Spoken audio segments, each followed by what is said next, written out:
Class first year वाले बच्चे, मैंने पहले आपको कंडेंसेशन का एक प्रोसेस बताया था। तो आज मैं फिर एक मरतबा कंडेंसेशन और हाइड्रोलाइसिस को वंस अगेन रिपीट कर रहा हूँ ताकि आप लोगों को कुछ चीज़ें और समझ में आ जाए। देखिए, कंडेंसेशन का जो दूसरा नाम है उसे कहते हैं डिहाइड्रेशन। डिहाइड्रेशन। अब डिहाइड्रेशन की मीनिंग होती है कि लॉस ऑफ वाटर। अगर इसके अलावा डिहाइड्रेशन के अलावा और नेम दिया जाए तो इसको हम कहेंगे दूसरे नेम में कि भाई ये हो गई फार्मेशन। फार्मेशन मतलब यहाँ पे कुछ मालिक्यूल कंबाइन होंगे, मिलेंगे। अगर फार्मेशन के अलावा कोई और वर्ड मिले तो वो होगा एनाबोलिज्म। एनाबोलिज्म।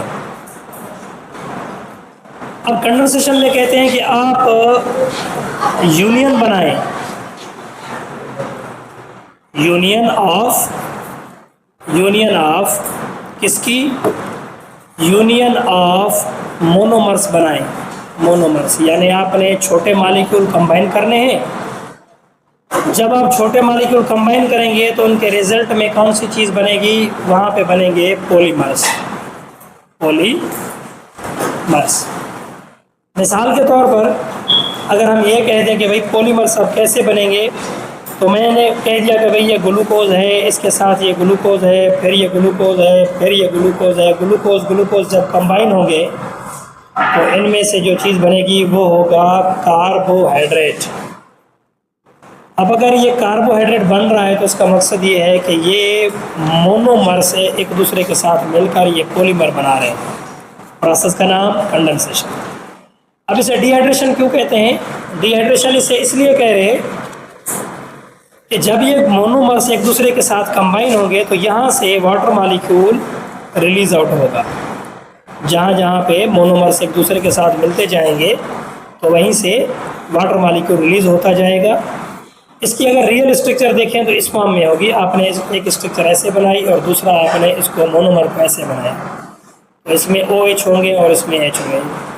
अब जब ये दोनों मॉलिक्यूल एक दूसरे के साथ कंबाइन होंगे तो यहाँ से 2H और O, मतलब कि यहाँ से H2O जो है ये बाहर आएगा। तो जब ये H2O यहाँ से बाहर आएगा तो हम इसका नेम क्या रखेंगे कि भाई ये हो गई डिहाइड्रेशन, यानी यहाँ से मॉलिक्यूल जो है वो लॉस हो रहे हैं। प्रोसेस ऑफ कंडेंसेशन में जब मोनोमर 2, 3, 4, 5, 8, 10 कितने भी मोनोमर एक दूसरे के साथ कंबाइन होंगे तो उसका रिजल्ट जो बनेगा वो होगा कि ये वाटर मॉलिक्यूल रिलीज हो गए और ये कार्बोहाइड्रेट। अगर यहाँ पे हमने कहना है कि भाई ये अमाइनो एसिड है, अमाइनो एसिड, तो बहुत सारे अमाइनो एसिड जब एक दूसरे के साथ कंबाइन होते जाएंगे तो ये क्या बनाएंगे? ये बनाएंगे प्रोटीन। तो प्रोसेस का नाम क्या हुआ? कंडेंसेशन। तो अमाइनो एसिड से मिलकर बनाते हैं प्रोटीन। तो जब दो अमाइनो एसिड 4, 8, 10 कितने भी अमाइनो एसिड हो, जब एक दूसरे के साथ कंबाइन होंगे तो उनमें से वाटर मॉलिक्यूल रिलीज आउट होंगे और प्रोसेस का नाम क्या होगा? कंडेंसेशन।